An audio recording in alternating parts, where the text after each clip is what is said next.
Sorry, Ada? It's a very light take on the drug busting in Kochi, and it's very comedy. It's very good comedy, I would say. Thank you. Thank you. Film എങ്ങനെയുണ്ട്? നല്ല മൂവിയാണ്, നല്ല movie കാണാൻ പറ്റും. നല്ല സിനിമയാണ്.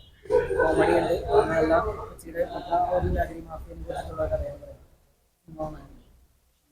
Film എങ്ങനെയുണ്ട് പറഞ്ഞിട്ട് പോയി. ഫിലിം ഏതാ വൺസ് അപ്പോൺ എ ടൈം ആണ്. കുഴപ്പമില്ല, നല്ല മൂവിയാണ്. കോമഡിയാണ്. കോമഡിയാണ്, എന്റർടൈനർ ആണ്, നല്ലതാണ്. പുതിയ താരോദയം പുതിയ നായകനായിട്ട് ആള് കൊള്ളാട്ടോ, ആള് അടിപൊളിയാണ്. അതെ, പുതിയ ആളാണ്, നൈസ് ആയിരുന്നു. റാഫിയുടെ മകനാണ് ഇതിന്റെ സ്ക്രിപ്റ്റ് റൈറ്റർ. ആണോ? ആള് അടിപൊളിയായിട്ടുണ്ട്, കൊള്ളാം, എനിക്ക് ഇഷ്ടപ്പെട്ടു. കൊള്ളാം, അടിപൊളി. അർജുൻ നന്നായിട്ട് ചെയ്തിട്ടുണ്ട്, മുബിൻ നന്നായിട്ട് കളിക്കും. എല്ലാവരും നല്ല സിനിമ. ഫിലിം എങ്ങനെയുണ്ട്?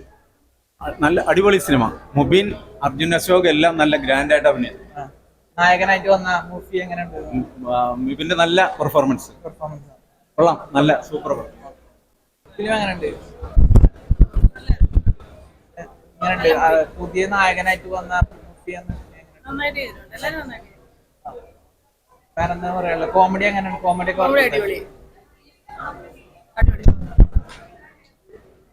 സൂപ്പർ, നല്ല ഫിലിമാണ്. നായകനായിട്ട് വന്ന പുതിയ പയ്യൻ തകർത്തിട്ടുണ്ട്. നല്ല നാദിർഷയുടെ ഒരു തിരിച്ചുവരവാണ് പുതിയ ഡയറക്ടർ. തിരിച്ചുവരവെന്ന് പറഞ്ഞാൽ പുള്ളി പടം നിങ്ങൾ ചെയ്തതെല്ലാം നല്ല പടങ്ങളായിരുന്നല്ലോ. അർജുൻ അശോകൻ പുതിയ നായകൻ എങ്ങനെയുണ്ട്? കൊള്ളാം, അടിപൊളിയാണ്. ഡയറക്ടർ റാഫിയുടെ അറിയാവോ? ഫിലിം വൺ ടൈം വാച്ചബിൾ ആണ്. അർജുൻ അശോകന്റെ കോമഡി ഒക്കെ വർക്കൗട്ട് ആയ? കോമഡി അധികം ഇല്ല, വൺ ടൈം വാച്ചബിൾ ആണ്. ഓക്കെ, ഒരു നാദിർഷയുടെ ഡയറക്ഷൻ ആണല്ലോ, അത് എങ്ങനെയുണ്ട്? കുഴപ്പമില്ല.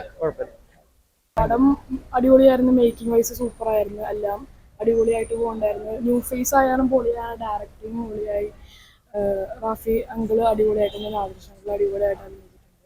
പിന്നെ മുബിൻ ചേട്ടൻ പുതിയതായിട്ട് വന്നാറ് സൂപ്പറായിട്ട് അഭിനയിച്ച് പൊളിയായിരുന്നു. എല്ലാവരും പടം മാസ് തിയേറ്റർ എക്സ്പീരിയൻസ് മൂവി തന്നെയാണ്, അടിപൊളിയായിരുന്നു.